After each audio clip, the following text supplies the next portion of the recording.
Mais uma vez, estamos aqui de volta, direto do galinheiro, o galinheiro que está abandonado, aqui na fazendinha, onde o irmão Nilcinho toma conta, né? E aproveitando esse ambiente nada vistoso, né? Para mais uma vez voltarmos a falar de Jesus. Gravar um vídeo. Eu poderia estar aqui de paletó de gravata, como sempre fiz, porém eu estou no meu dia a dia e a intenção desse canal não é fazer agenda, não é me promover como pregador, então eu estou desprovido aqui de qualquer espírito de comércio ou de religiosidade e apenas eu estou aqui no meu dia a dia e quero aqui, junto com vocês, né, ler a palavra e aproveitar aqui a paz, a singeleza do lugar para juntos falarmos do amor de Deus, né? Geralmente, quando eu venho a lugares assim, quando eu estou em lugares assim, né, eu paro para refletir um pouquinho na vida, de, de forma que eu, há muitos anos, eu venho pensando que realmente a vida, ela não tem sentido quando você não tem um objetivo diante de Deus, né? Quando você não tem um objetivo diante do Senhor.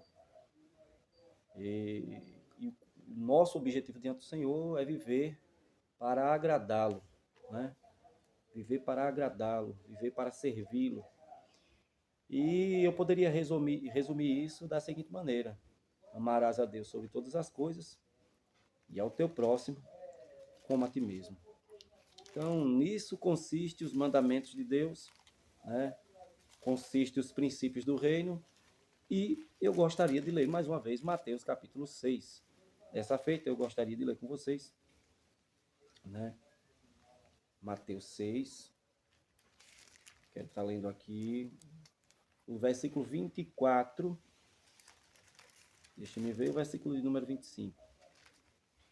Olha o que Jesus disse: ninguém pode servir a dois senhores, porque ou odiará um e amarás o outro, ou vai se apegar a um e desprezará o outro. Não pode servir a Deus e às riquezas.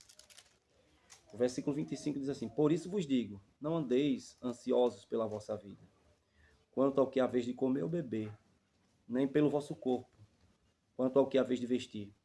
Não é a vossa vida mais do que o alimento e o corpo mais do que as vestes? Nós estamos diante de um ensinamento prático, profundo e verdadeiro de Jesus, né?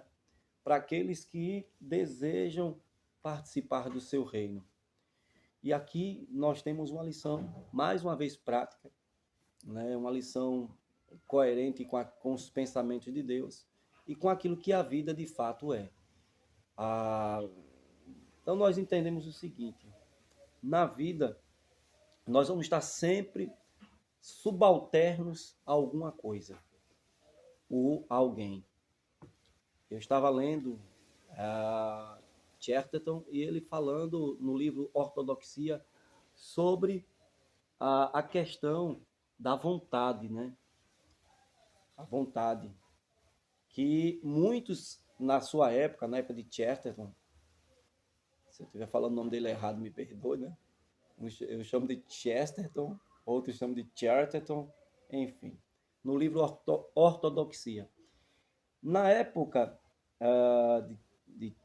desse famoso escritor e filósofo, e também teólogo, né? Ele estava confrontando o pensamento da época em que muitos diziam que não existe uma vontade suprema, né? Que não existe praticamente um livre-arbítrio. O que existe, na verdade, é a vontade, é o poder da vontade. Então, os seres humanos eles faziam o que eles bem entendiam da vida, né? Então, o que vai determinar as coisas é a vontade do ser humano.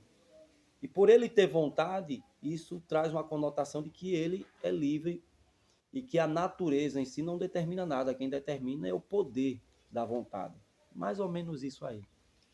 Mas o que me chamou a atenção em meio a isso tudo é que, rebatendo essa ideia de liberalismo, de que o homem pode ser o que ele quiser, pode fazer o que ele quiser, o autor, né, o apologeta Chesterton, ele fala o seguinte, que pelo fato de termos vontade, nós vamos estar sempre presos a uma lei ou alguma coisa. Isso é bastante interessante, né? Por exemplo, quando o homem ele tem o desejo de se casar e ele casa-se, ele está agora debaixo de uma lei, né, que prende a ele a sua esposa, né? Porque ele escolheu isso. Mas ele vai estar sempre assim interligado a algo ou a alguém, em razão das suas vontades. A lei nunca vai deixar de existir. Ele nunca vai estar livre totalmente, justamente por conta disso, por conta das suas vontades, né? E aí vem um pensamento bíblico, vem um texto bíblico lá em Tiago, capítulo 4, versículo 1 e 2, que diz assim: de onde provém as guerras? De onde, senão dos prazeres que militam a vossa carne? Ou seja, os nossos desejos carnais, eles promovem guerras, eles promovem prisões, eles promovem dissensões, mas tudo parte da nossa vontade, que muitas vezes não é alinhada pela vontade de Deus. Paulo diz, da carta aos Romanos, que aquele que vive pecando, ele é escravo do pecado, né? Ele desejou pecar, ele quer pecar, então ele agora está sujeito àquele pecado. Aquele pecado agora, ele é um senhor sobre a sua vida. E, de maneira bem minuciosa, nós podemos levar isso para cada situação da vida. Uns são dependentes químicos, outros são dependentes da paixão, outros são dependentes da vaidade.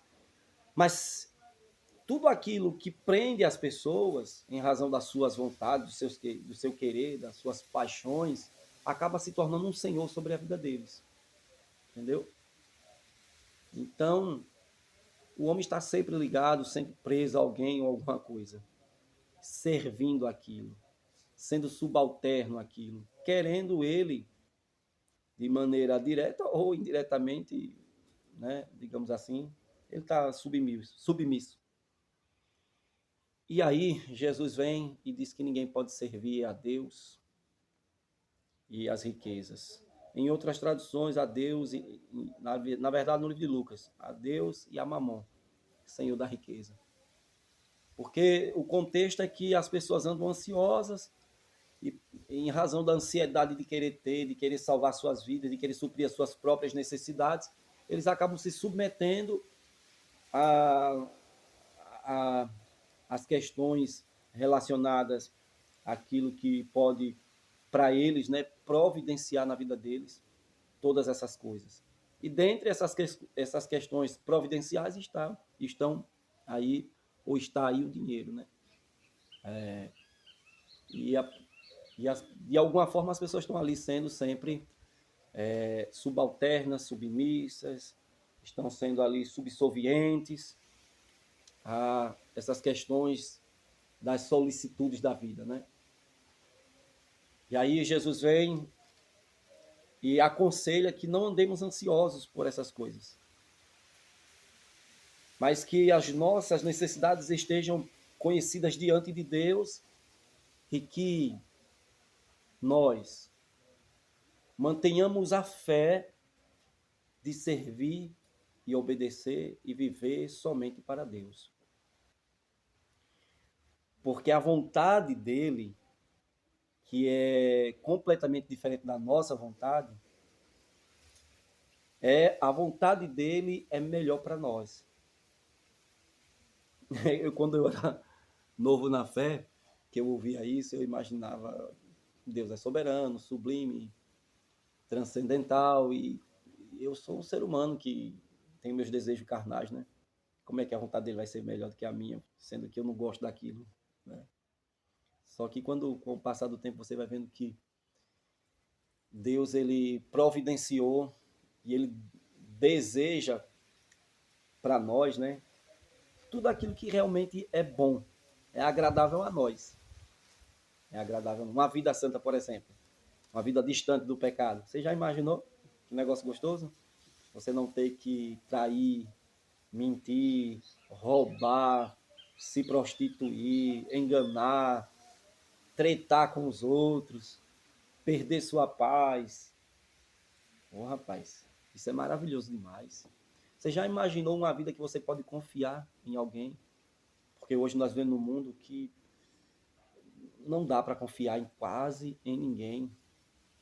Então, todas essas coisas é a vontade de Deus e outras mais. Saúde, prosperidade, felicidade, paz interior, vida eterna. Para que eu alcance essas bênçãos, porque isso não é uma utopia, isso é uma realidade espiritual, eu devo ter como princípio de tudo o servir a Deus. Eu não posso estar servindo a mim mesmo, ou estar subalterno às minhas necessidades, ou aquilo que a vida às vezes oferece como um meio de escapatória, entre aspas, para as solicitudes da minha vida. Mas se eu me ponho na presença de Deus, se eu obedeço a Deus, aleluia, labaracoma na xandaremahai. Se eu tenho esse amor a Ele, glória a Deus. Se eu sirvo por prazer, entre aspas, Ele vai me servir, né? Eu sei que Ele é Deus sobre todas as coisas, eu tenho muito respeito à sua forma de expressão, de dizer que Ele cuida de você. Cuida de você. E Ele quer cuidar de você. Mas você precisa parar um pouquinho e começar a se desprender de coisas que lhe prende, lhe oprime, lhe machuca, lhe sufoca. Comece a servir a Deus e Ele vai dar direção para a sua vida. Como você pagar as contas, como você cuidar dos filhos, como você cuidar de si mesmo. Mas primeiro Deus.